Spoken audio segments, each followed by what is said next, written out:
இப்போ நம்ம பூண்டு பொடி எப்படி செய்கிறதுன்னு பார்க்கலாம். இது இட்லியோடலாம் வச்சு சாப்பிட்றதுக்கு ரொம்ப நல்லாயிருக்கும்.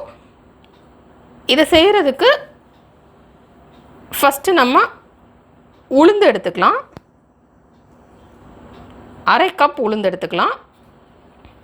எடுத்துகிட்டு இதை லோ ஃப்ளேமில் வச்சு நம்ம ஃப்ரை பண்ணிடலாம். இந்த உளுந்து வந்து சிவக்கட்டும், அது வரைக்கும் நம்ம இதை ஃப்ரை பண்ணிக்கலாம்.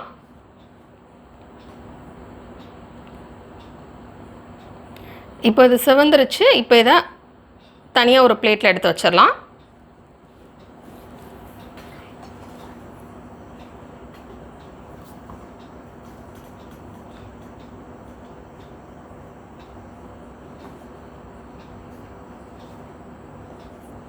நெக்ஸ்ட்டு நம்ம அதே கடாயில் எண்ணெய் சேர்த்துக்கலாம்.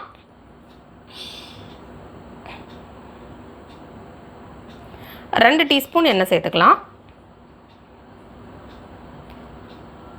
நெக்ஸ்ட் இதில் மல்லி சேர்த்துக்கலாம். 2 டேபிள் ஸ்பூன் மல்லி சேர்த்துடலாம்.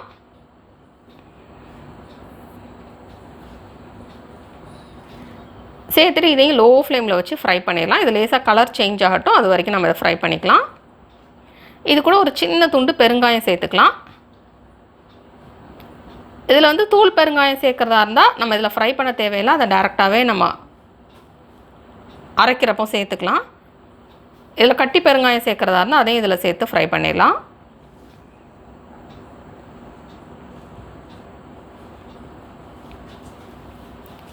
இதுவும் கலர் சேஞ்ச் ஆனதுக்கப்புறம் இதை தனியாக ஒரு பிளேட்டுக்கு மாற்றிடலாம்.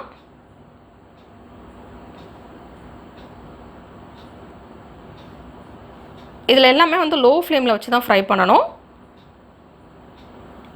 அப்போ தான் அது நல்லா ஃப்ரை ஆகும். அப்போ தான் அது சாப்பிட்றப்போ நல்லாயிருக்கும்.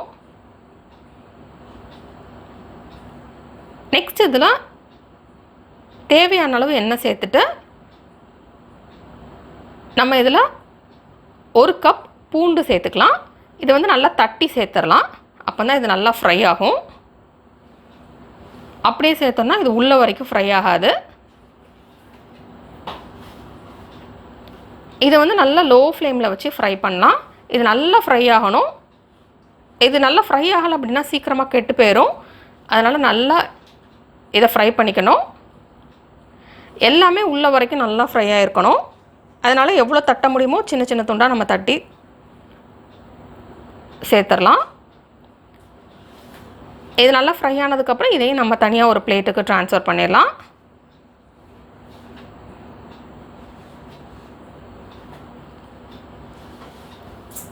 நெக்ஸ்ட் இதில்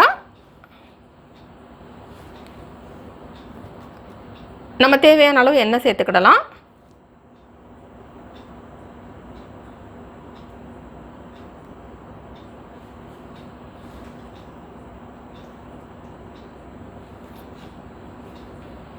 ரெண்டு இல்லைனா 3 டீஸ்பூன் எண்ணெய் எவ்வளோ தேவையோ நீங்கள் சேர்த்துட்டு இதில் வத்தல் சேர்த்துடலாம். இதில் உங்களுக்கு எவ்வளோ காரம் தேவையோ அதுக்கேற்ற மாதிரி வத்தல் சேர்த்துக்கலாம்.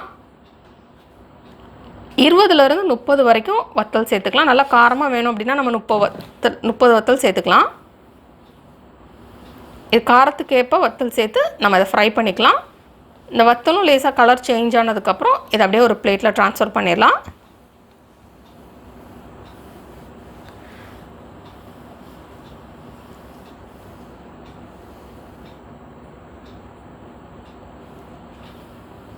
இப்போ இது எல்லாத்தையுமே நம்ம ஆற விட்டலாம். இது ஆறட்டும். இப்போ இது ஆறிச்சு. இதில் வந்து தேவையான அளவு உப்பு சேர்த்து இதை ஒரு மிக்ஸி ஜாரில் சேர்த்து இதை அரைச்சிடலாம்.